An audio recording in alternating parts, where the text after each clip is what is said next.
Le patron millionnaire s'est moqué de sa servante, mais il ignorait qu'elle cachait un talent qui a choqué tout le monde.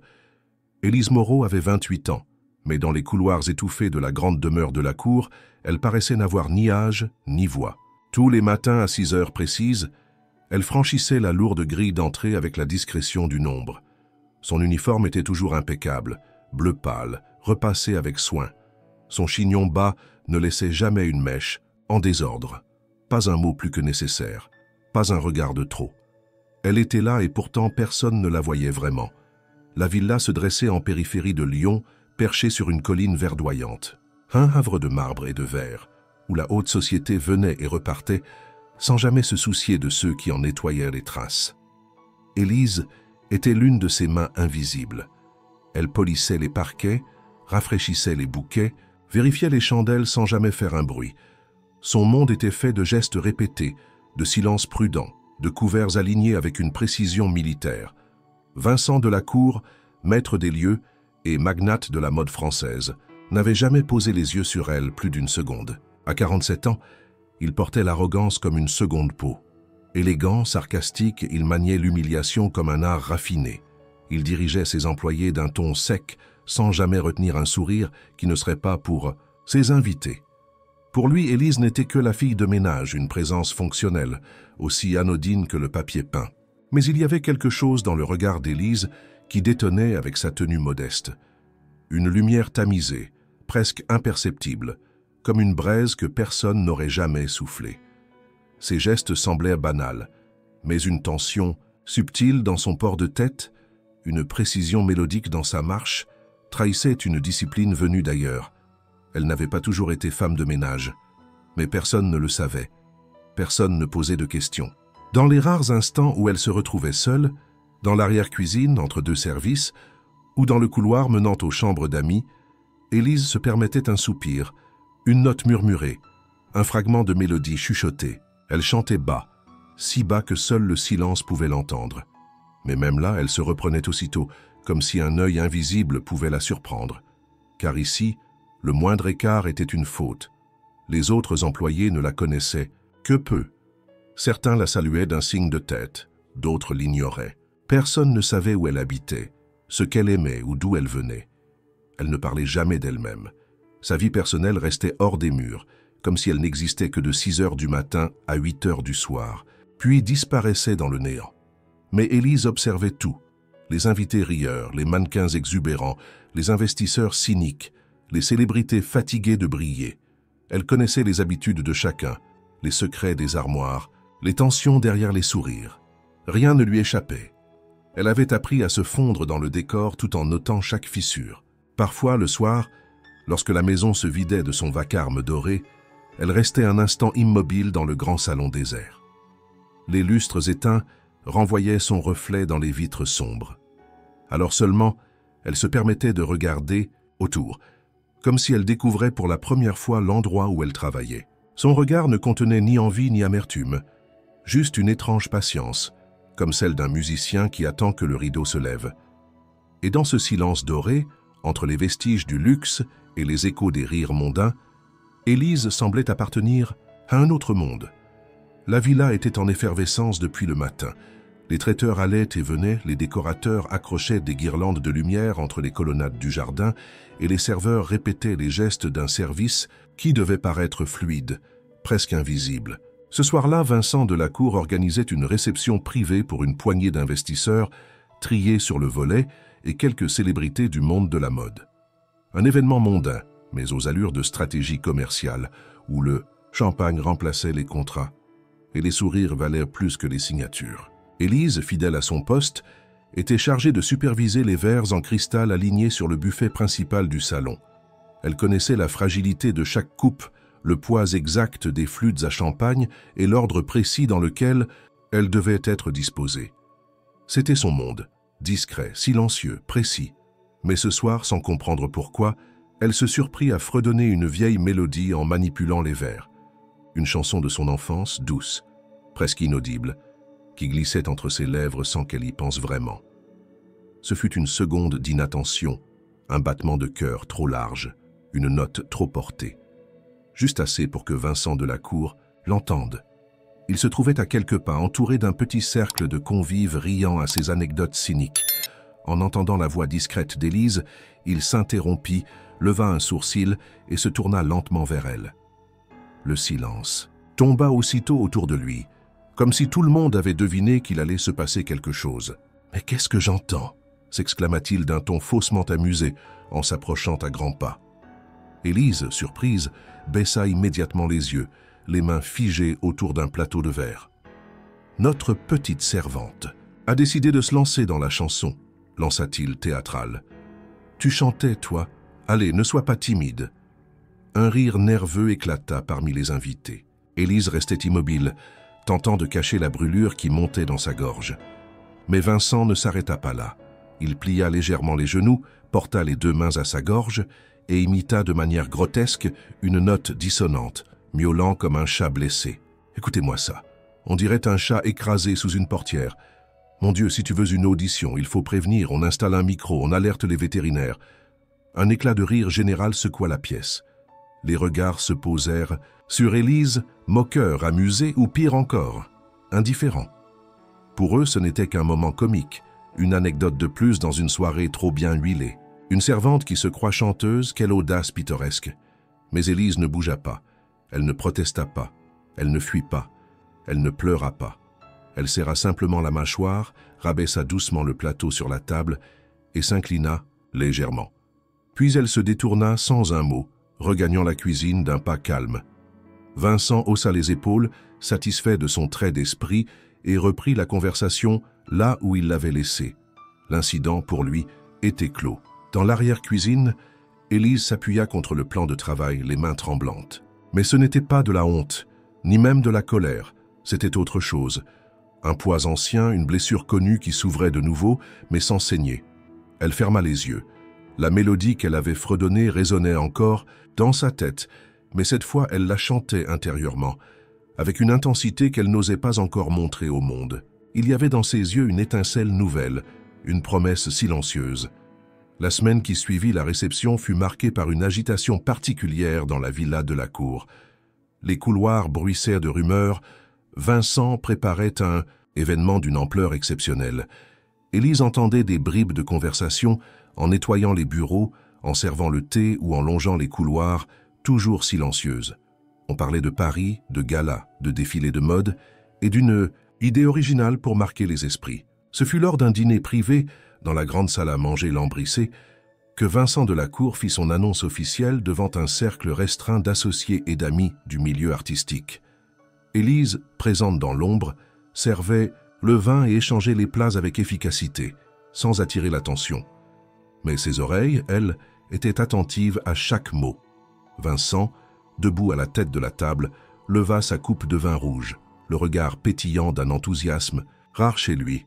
« Mes amis, lança-t-il avec emphase, j'ai décidé d'unir deux mondes qui ne se rencontrent presque jamais, la mode et la musique vivante.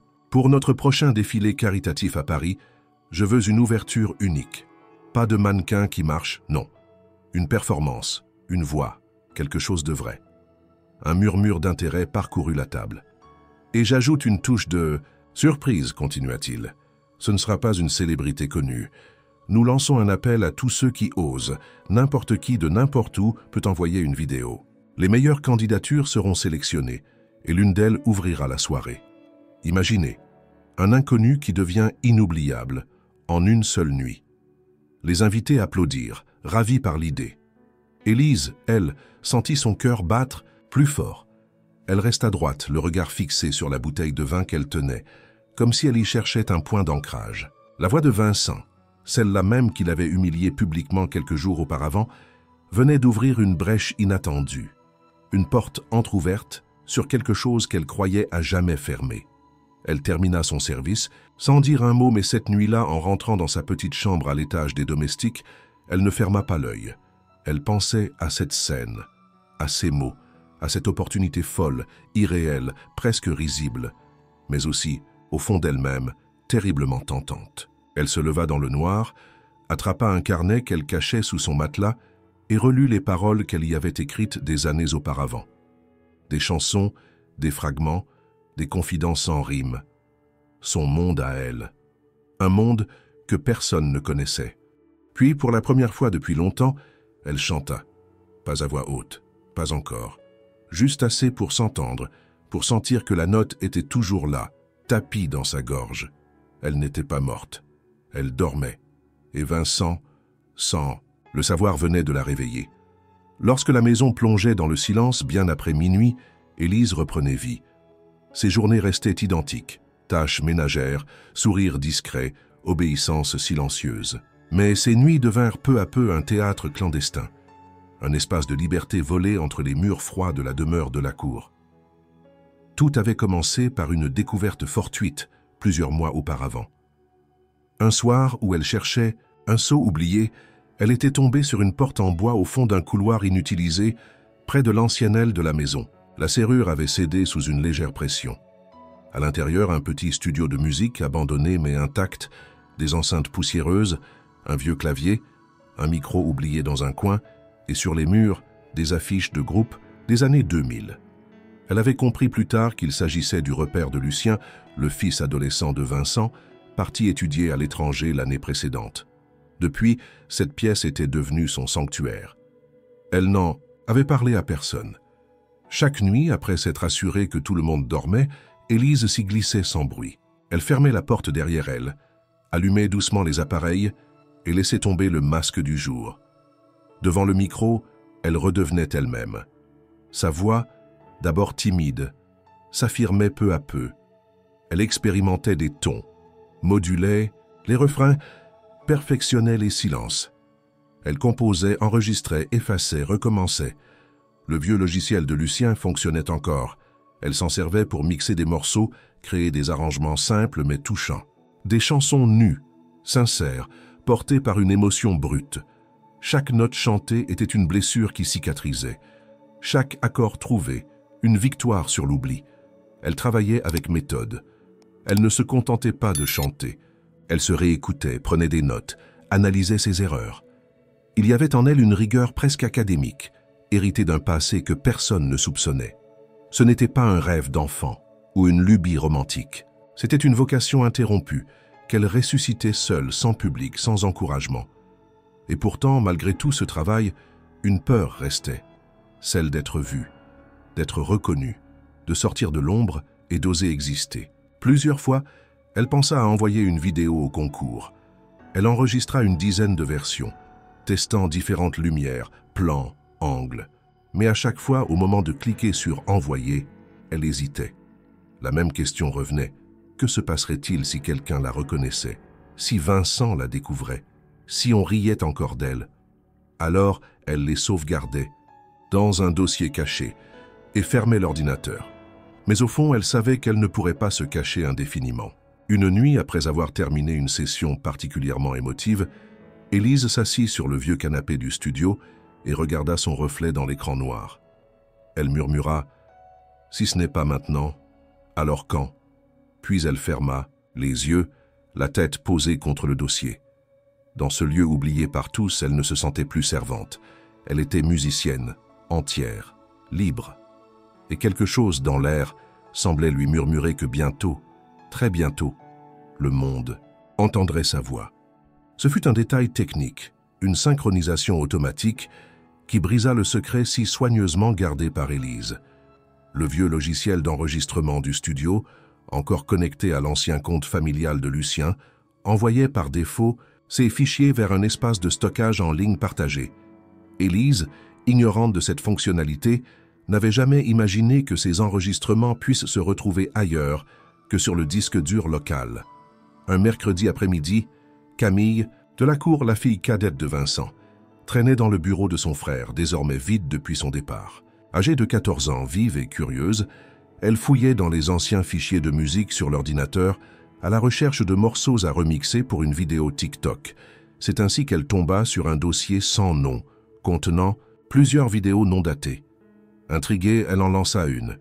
L'écran s'illumina, révélant une silhouette floue, mal éclairée.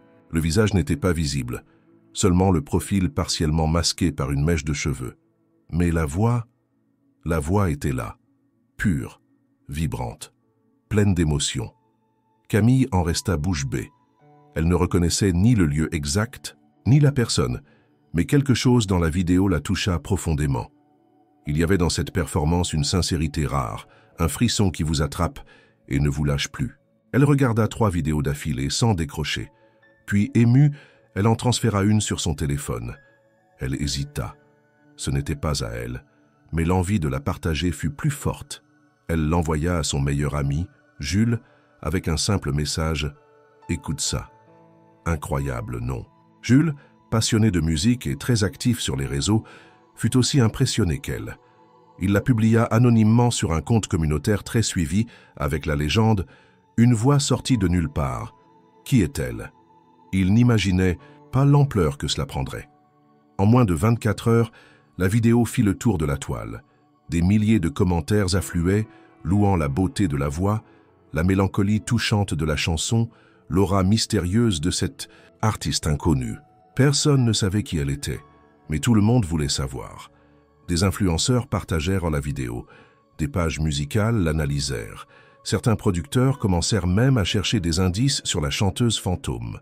À la villa, l'agitation ne tarda pas à monter. Le personnel de cuisine parlait à voix basse de cette fameuse vidéo. Même Vincent, en consultant son fil d'actualité lors d'un petit déjeuner, tomba sur le clip. Encore une de ces anonymes qui croient pouvoir devenir stars en chantant dans leur salon, dit-il en ricanant. C'est pathétique. Élise, qui apportait silencieusement les croissants, reconnut dès les premières notes la chanson qu'elle avait composée seule 2 semaines plus tôt. Son cœur s'arrêta. Elle faillit laisser tomber le plateau. Mais elle se reprit, maîtrisant chaque muscle de son visage, comme si elle n'avait rien entendu. Camille, elle, restait étrangement silencieuse. En voyant la réaction de son père, elle comprit qu'il ne savait rien.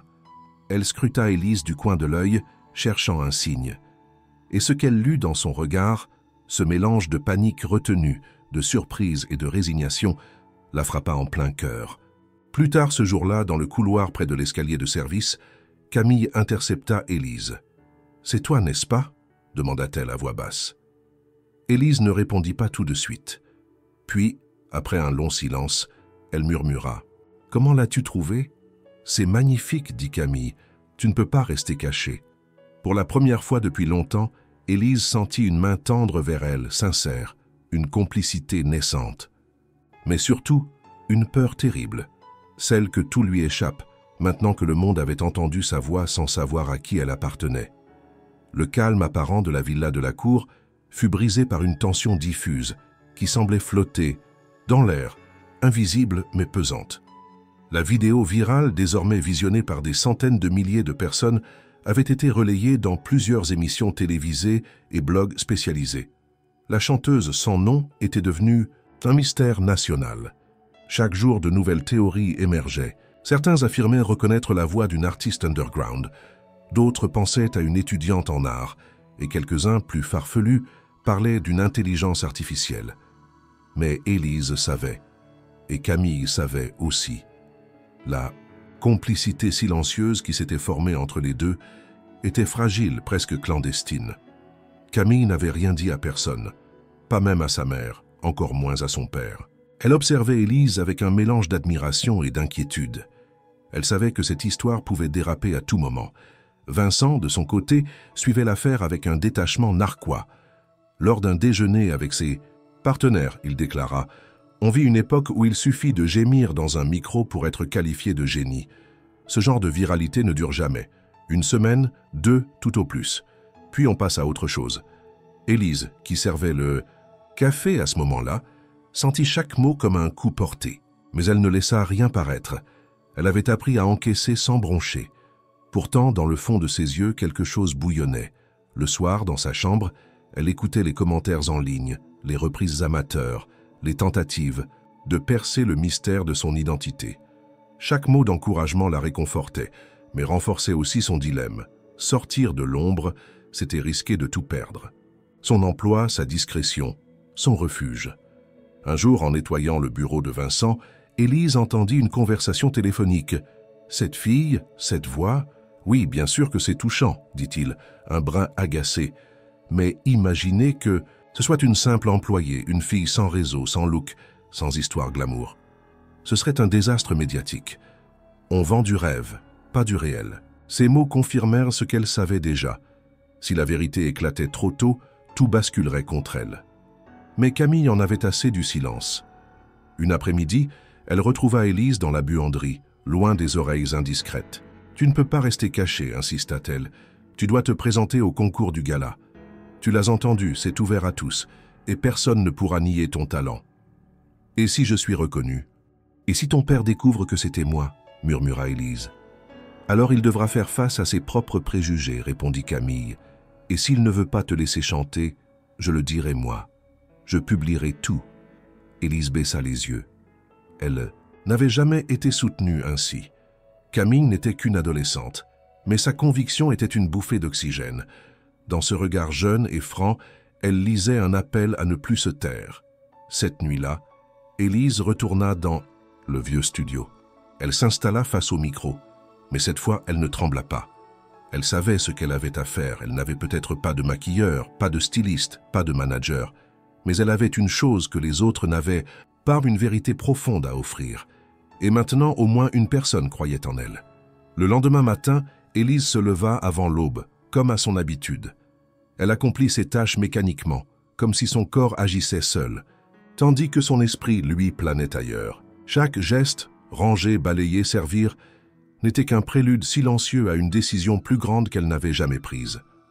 Dans l'après-midi, à l'abri des regards, elle retourna dans le studio de musique abandonné. Elle nettoya l'espace, vérifia les connexions et installa la caméra qu'elle utilisait déjà, mais cette fois avec une précision méticuleuse. Elle avait choisi une chanson, une composition personnelle écrite des années auparavant, pleine de blessures anciennes et d'espoir contenu. Elle n'en modifierait pas une ligne. Elle s'assit, ferma les yeux un instant, puis se redressa. Lorsque la musique commença, sa voix s'éleva, pure et profonde. Pas de maquillage, pas de jeu de lumière, seulement sa voix et l'histoire qu'elle portait. Lorsqu'elle eut terminé, elle resta silencieuse un moment, les yeux humides, les mains posées sur ses genoux. Cette fois, elle n'hésita pas. Elle transféra la vidéo sur son téléphone, accéda au site officiel du concours organisé par Delacour Mode et remplit les champs nécessaires. Nom, LM, adresse, confidentielle, présentation, auteure-compositrice, je crois à la force, de l'émotion brute. J'aimerais ouvrir ce gala avec une chanson qui parle à ceux qu'on n'écoute jamais. Elle n'inséra aucune photo, aucun visage, juste l'audio, la vidéo cadrée de manière à maintenir le mystère. Puis elle appuya sur « Envoyer ». Le message de confirmation s'afficha à l'écran. Sa candidature avait bien été reçue. Le lendemain, Camille la rejoignit dans le jardin alors qu'elle taillait les rosiers. « Tu l'as fait » demanda-t-elle à voix basse. Élise hocha doucement la tête. « Sous un pseudonyme. »« LM » dit Camille, avec un sourire complice. « Ça sonne bien. Mystérieux mais élégant. » Pendant les jours qui suivirent, Élise continua à vivre sa routine comme si de rien n'était. Mais quelque chose en elle avait changé. Elle se tenait un peu plus droite. Ses gestes étaient toujours précis, mais moins figés. Elle n'attendait plus. Elle avançait. Une semaine plus tard, alors qu'elle passait le chiffon sur les rampes de l'escalier principal, elle reçut un email sur sa vieille adresse personnelle. « Félicitations. Votre performance a été sélectionnée pour la phase finale du concours d'ouverture du Gala de Paris. Vous êtes invité à vous produire en direct, le soir de l'événement. » Élise sentit sa gorge se nouer. Elle s'appuya contre le mur, le souffle court. Elle relut le message plusieurs fois. Ce n'était pas une illusion. Ils avaient choisi sa chanson, sa voix, son message, sans connaître son nom, sans voir son visage. Elle n'était plus simplement la fille de ménage. Elle était une voix, une présence, une possibilité. Camille fut la première à l'apprendre. Elle bondit de joie, serrant Élise dans ses bras avec un naturel presque familial. « Tu vas chanter à Paris, sur scène, devant tout le monde. » Élise, encore tremblante, murmura « Je ne suis pas prête. Tu l'es depuis longtemps. Tu avais juste besoin qu'on te voie. » Et, pour la première fois depuis des années, Élise crut que c'était vrai. La veille du gala, l'atmosphère à la villa de la cour était électrique. Des tenues de luxe circulaient en boîtes siglées, les valises étaient préparées, les billets de train et les réservations confirmées. Vincent, plus nerveux qu'à l'accoutumée, passait d'un appel à l'autre, coordonnant la logistique de ce qui devait être l'événement le plus marquant de sa carrière. Élise, elle, agissait comme si de rien n'était. Elle supervisait les bagages, ajustait les costumes, préparait les nécessaires de voyage. À l'intérieur, cependant, le tumulte grondait. Elle avait reçu la confirmation définitive. Elle montrait sur scène à Paris, en ouverture du défilé caritatif devant les figures les plus influentes du monde de la mode. Son cœur alternait entre euphorie et panique. Mais le hasard, comme toujours, aime le théâtre. Dans son bureau, Vincent cherchait un ancien dossier de présentation. En fouillant le cloud partagé de la famille, il ouvrit par erreur un ancien enregistrement. L'image s'ouvrit sur un écran figé. Une pièce sombre, un micro, une femme dont le visage restait dans l'ombre. Il faillit refermer. Puis, la voix commença. Il resta figé. Il connaissait cette voix. Il l'avait entendue. Une fois, lors d'une réception, un murmure étouffé qu'il avait ridiculisé sans vergogne. Il réécouta. Son regard se durcit. Il recula la vidéo, mit pause, analysa l'arrière-plan. Le studio abandonné, les posters, le fauteuil. Puis il se leva brusquement. Une demi-heure plus tard, il convoqua Camille dans le salon. « Dis-moi, la vérité, lança-t-il d'un ton glacial. Qui est LM ?» Camille, prise de court, tenta de gagner du temps. « Pourquoi tu me demandes ça ? Parce que cette vidéo vient de notre cloud familial. Et je reconnais parfaitement le studio de Lucien. Je veux une réponse. Maintenant. » Face à l'insistance de son père, Camille sentit la colère monter. C'est Élise. C'est elle, oui. Et tu ne peux pas l'empêcher de chanter. Elle a été sélectionnée, elle a du talent. Plus que n'importe qui que tu as jamais engagé. Vincent recula abasourdi. La domestique, c'est une blague. Non. Et ce n'est pas une blague, c'est une chance. Pour toi aussi. Il resta silencieux un moment, puis déclara, tranchant, « Il est hors de question qu'elle monte, sur scène. Je ne peux pas permettre qu'une employée de maison représente ma marque. » Camille le regarda avec un mélange de dégoût et de défi. « Alors tu devras me faire taire aussi, parce que si tu l'empêches de chanter, je parlerai. Je dirai tout. » La nouvelle se répandit dans les couloirs. Les employés de la villa, longtemps silencieux, commencèrent à murmurer leur soutien. Certains avaient entendu Élise chanter, d'autres avaient simplement deviné. Une solidarité souterraine se forma. Même Mathilde, la gouvernante, s'approcha discrètement d'Élise en fin de journée. « Ne le laisse pas te voler ce moment, » chuchota-t-elle. « Il a peur, parce que tu es vrai. » Ce soir-là, Élise prépara ses affaires en silence. Elle savait que le lendemain ne ressemblerait à aucun autre jour de sa vie et que, quoi qu'il arrive, elle n'avait plus rien à cacher. Le matin du gala, Paris brillait d'un éclat particulier. Les rues autour du Grand Palais étaient bouclées.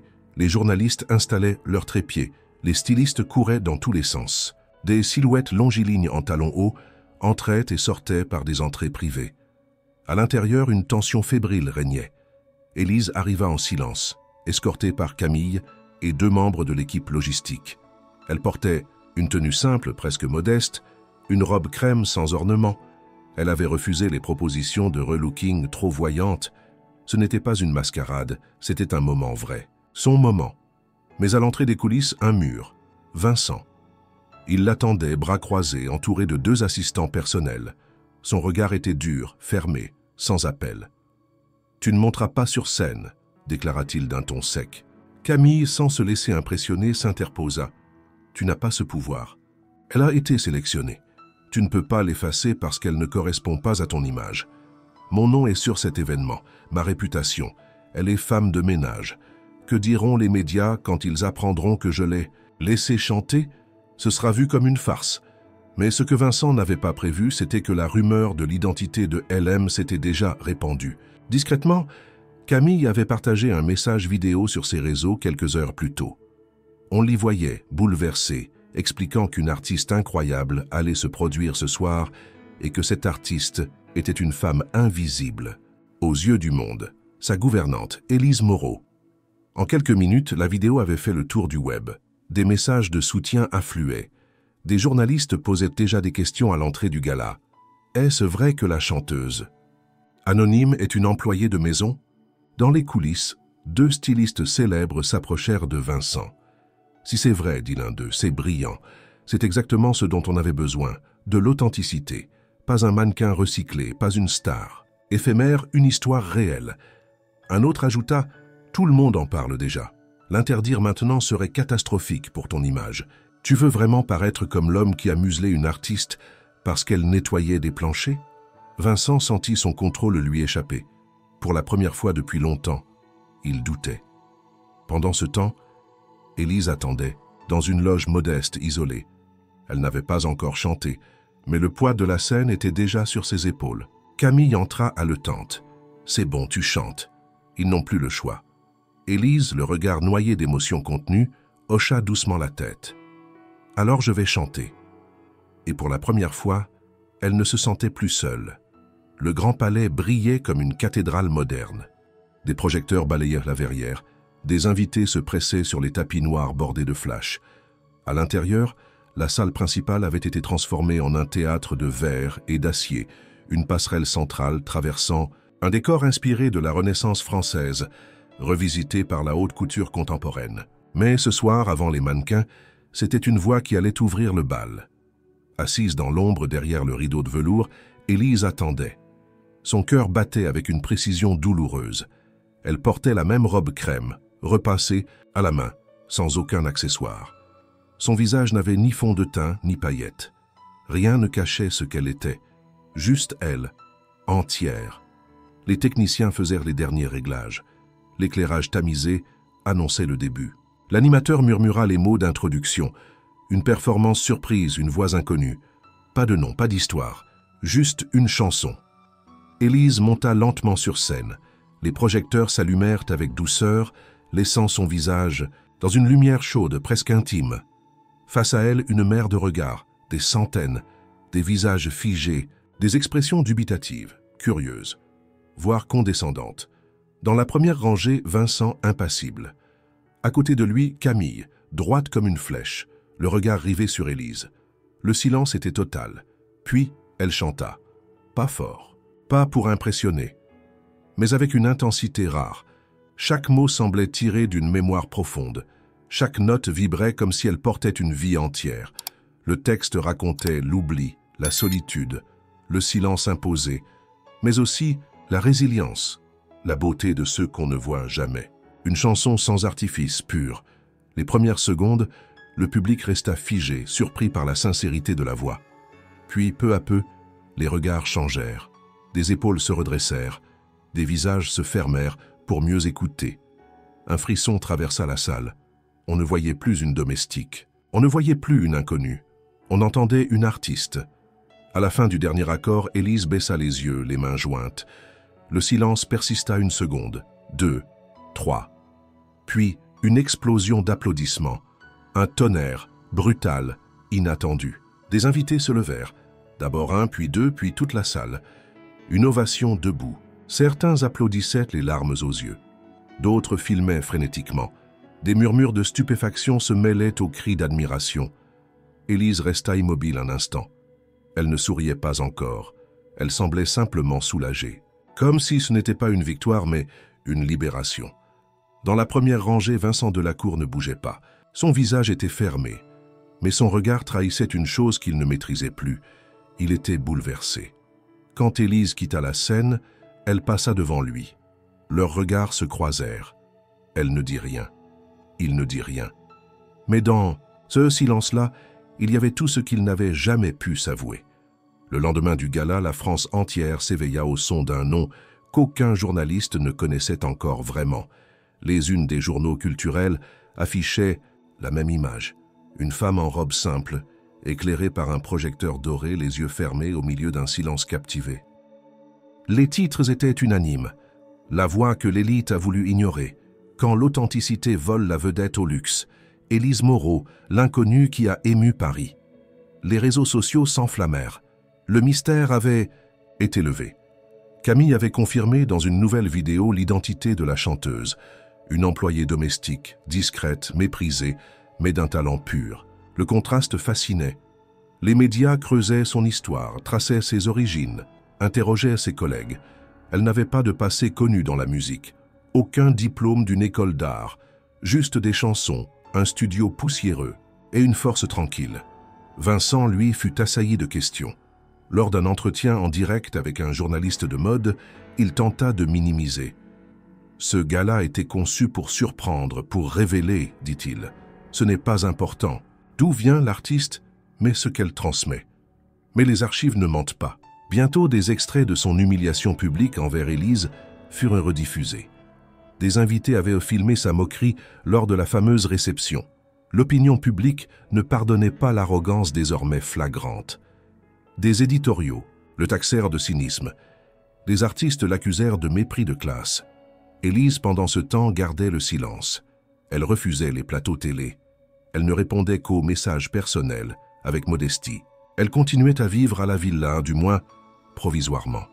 Le temps que la tempête médiatique passe. Elle recevait chaque jour des lettres, des emails, des messages vocaux. Des maisons de disques indépendantes lui proposaient des contrats. Des producteurs offrèrent des studios, mais elle ne décidait rien. Elle passait ses journées en retrait, souvent dans le jardin, près des rosiers.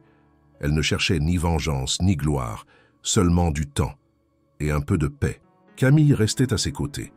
Elle filmait parfois des instants simples, Élise jouant quelques accords sur un banc, écrivant dans un carnet, fredonnant. Rien n'était publié. C'était pour elle, pour garder intact ce moment fragile. Un matin, alors qu'elle arrosait les plantes du salon d'hiver, Élise reçut un appel. Une voix douce au bout du fil. Un directeur de festival local, dans la région de Lyon. Nous organisons un événement dédié aux voix oubliées, pas les stars, les vraies voix, celles qu'on n'entend jamais. Nous aimerions que vous veniez, non pas comme tête d'affiche, comme témoin, comme guide. Élise ne répondit pas tout de suite, mais cette fois l'idée ne lui fit pas peur.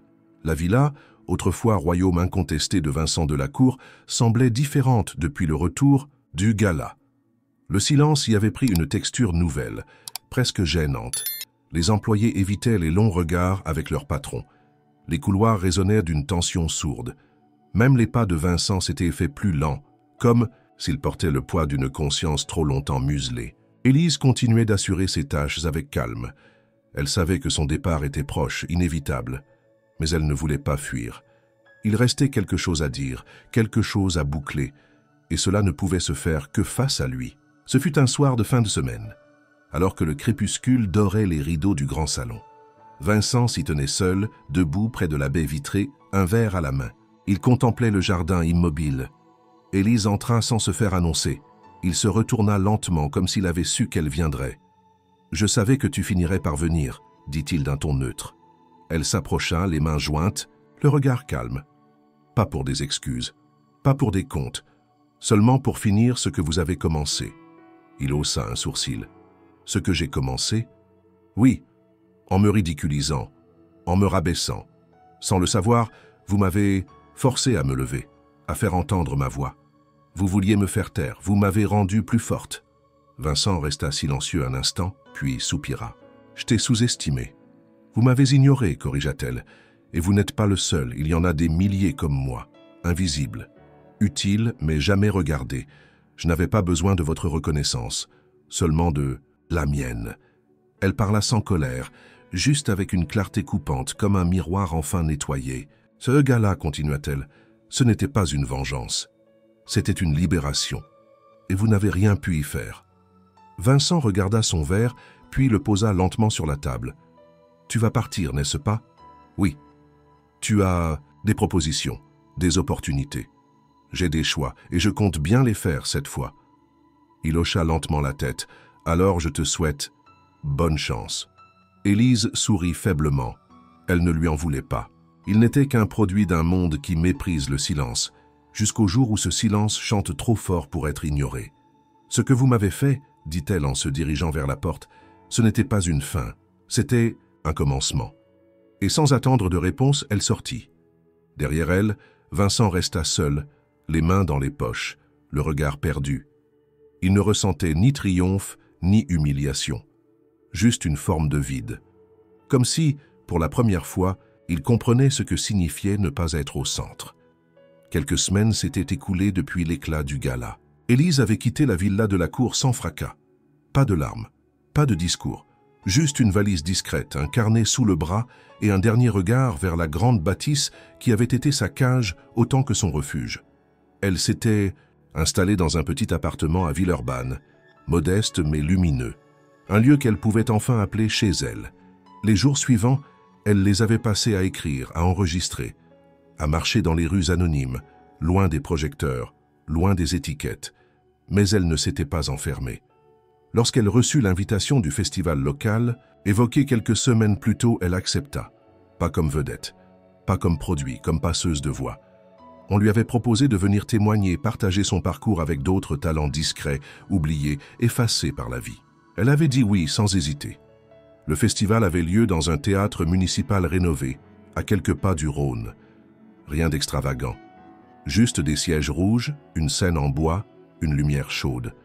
Ce soir-là, la salle était pleine. Des visages jeunes, des familles, des curieux, tous venus pour écouter autre chose que les hits programmés, des voix vraies. Quand le nom d'Élise fut prononcé, il n'y eut pas de hurlement, pas d'effusion. Juste un silence respectueux. Elle monta sur scène vêtue d'un simple ensemble noir. Elle ne portait aucun bijou, aucun maquillage voyant, mais elle souriait. Un sourire tranquille, stable, qu'on n'avait encore jamais vu sur elle. Elle prit le micro, raconta son histoire, non pas avec emphase, mais avec précision. Les débuts invisibles, les chansons chuchotées, le studio secret, la peur d'exister. Elle parla aussi de Camille, de son soutien, du moment où tout avait basculé, et du choix qu'elle avait fait, ne pas courir après la célébrité, mais tendre la main. Puis, elle chanta, une nouvelle chanson, douce, portée par une mélodie, limpide. Elle parlait des mains qui nettoient, des regards qui fuient, des silences lourds et de la lumière qui perce malgré tout. À la fin, elle eut droit à une salve d'applaudissements. Sincère, ému. Et dans le fond de la salle, un homme se leva discrètement, en manteau foncé, seul. Vincent Delacour. Il n'était pas venu avec escorte, ni pour se montrer. Il resta debout, immobile, puis applaudit en silence. Élise le vit. Elle ne sourit pas. Elle ne détourna pas non plus les yeux. Elle continua à chanter jusqu'à la dernière note. Quand elle quitta la scène, elle savait. Ce soir-là, elle ne revenait pas au point de départ. Elle traçait une route nouvelle, pas pour devenir une star, mais pour faire entendre enfin ceux qu'on avait trop longtemps réduits au silence.